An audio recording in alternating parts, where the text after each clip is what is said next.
যে fake friend কারা। দেখো এরা এমন সব বন্ধু যারা অজান্তেই তোমার প্রিপারেশনের ক্ষতি করে ফেলে। কারা এরা? এরা সাধারণত তোমার কাছে এসে নানান ধরনের কথা বলবে। যেমন ধরো বলবে, তুই ওই কোচিংয়ে পড়ছিস, ওটা তো তেমন ভালো কোচিং না, আমাদের কোচিংয়ে তো এগুলো অনেক আগেই শেষ হয়ে গেছে।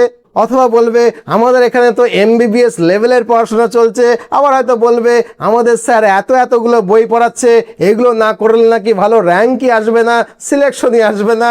এই সব বলার পর তারা শেষে গিয়ে তোমাকে জিজ্ঞেস করবে, তোদের কোচিংয়ে কি এসব হচ্ছে? তুমি যখনই বলবে না, তখনই তারা এমনভাবে কথা বলবে যে তুমি যেন অনেকখানি পিছিয়ে গেছো। আর এর ফলে কি হয়, তুমি নিজের প্রিপারেশনটা নিয়ে অযথা চিন্তা করতে শুরু করো। মনে হতে থাকে, আমি কি সত্যিই পিছিয়ে যাচ্ছি? আমার কোচিং কি যথেষ্ট ভালো নয়? আমি কি কম পড়ছি? এরকম হাজারটা কনফিউশন তোমার মাথার মধ্যে কিন্তু চলতে থাকে। অথচ বাস্তবে হয়তো তোমার প্রিপারেশনটা একদম ঠিক পথেই এগোচ্ছিল।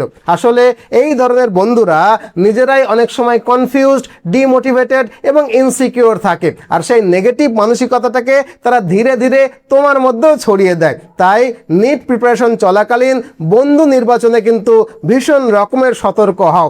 এমন মানুষের সঙ্গে সময় কাটাও যারা তোমাকে পড়াশোনায় সাহায্য করবে, সাহায্য না করলে অন্তত হতাশা ছড়াবে না, তোমাকে উৎসাহ দেবে, তোমার লক্ষ্যকে সম্মান করবে। কিন্তু যারা সব সময় তোমার আত্মবিশ্বাসটাই কমিয়ে দেয়, তোমার প্রিপারেশন নিয়ে সন্দেহ তৈরি করে, বা বলে তোর দ্বারা হবে না, টেস্ট দিয়ে কি হবে, নম্বর তো আসবেই না, এত পড়ে কোনো লাভ নেই, এই ধরনের মানুষ থেকে যতটা সম্ভব দূরে থাকো। আর তাই যদি তুমি ক্লাস 11-এ থাকো তাহলে আগামী 2 বছর, আর যদি ক্লাস 12-এ থাকো বা ড্রপার হও তাহলে অন্তত আগামী 1 বছর তোমার সারাউন্ডিংয়ের ফ্রেন্ড সার্কেলের ব্যাপারে কিন্তু ভীষণ রকমের সচেতন হও। আশা করি এই পয়েন্টটাও তোমরা খুব ভালোভাবে বুঝলে।